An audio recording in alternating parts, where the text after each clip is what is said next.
তবে হ্যাঁ, আমি মাঝে সাঝে ফ্ল্যাট করতে পছন্দ করি। আমার বিষয় হচ্ছে আমি জোরপূর্বক সমালোচনা দিয়ে আমি আসতে চাই না। আমি আসলে একটা কাজ দিয়েও কি মানুষ আলোচনায় আসে না?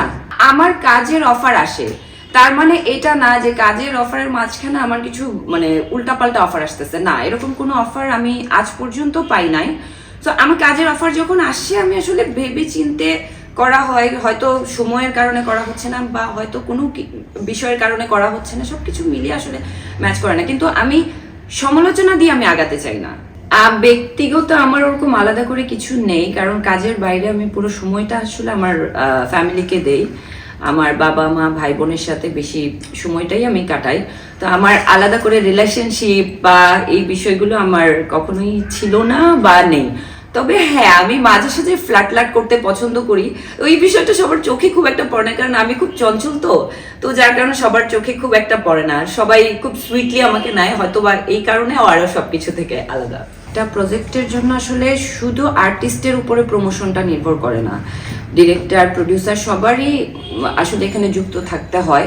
সেই জায়গাটা থেকে একজন আর্টিস্ট হিসেবে আমি আসলে আমার যতদূর সম্ভব আমি ওই জায়গাটা থেকে আমি 100% আমার প্রমোশনের জন্য আমি অ্যাক্টিভ থাকি। অডিয়েন্স এখন কিন্তু খুব স্মার্ট, তারা গল্প দেখলেই বুঝে যায় যে এখানে পরের সিনে কি আসবে।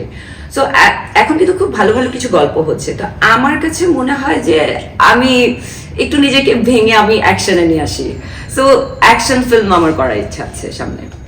ময়নাকচরে এখানে আমি টোটালি প্রতিবাদী একটা গ্রামের সাদামাটা একটা মেয়ে, খুবই সিম্পল একটা লোকে এখানে আমাকে দেখা যাচ্ছে। আমরা যে লোকেশনটাতে গিয়েছিলাম ওই লোকেশনে আমাদের আসলে অনেক কিছুই ঠিক মতো পাওয়া যায় নাই, কিন্তু ওখানকার মানুষ, ওখানকার মানে যে এনভায়রনমেন্ট ছিল খুবই ভালো ছিল, আমাদের জন্য থাকার কোনো অসুবিধা হয় নাই। খাবার দাবারে কিছুটা, যে আমাদের ইউনিট তো এখান থেকে বেশ কিছু খাবার আমাদের জন্য নিয়ে গেছে, আর কিছুটা যেমন আমি একটু ডায়েট মেনটেন করি, সো আমার কিছু বিষয় থাকে যে বিষয়গুলো একটু প্রবলেম ছিল, কিন্তু ইউনিট সেটা ম্যানেজ করে দিয়েছে। আমি যে গল্পগুলোতে কাজ করতে চাই সেখানে আমি অভিনয়ের জায়গাটা খুঁজি, মানে আমার অভিনয় করার সুযোগটা কোথায় ওই জায়গাটা খুঁজি। তো এই গল্পটাতে না আমার পুরোপুরি আমার অভিনয়ের জায়গা ছিল, গল্পটা আমার মনে হয়েছে যে আমি এটা ভালো করতে পারবো।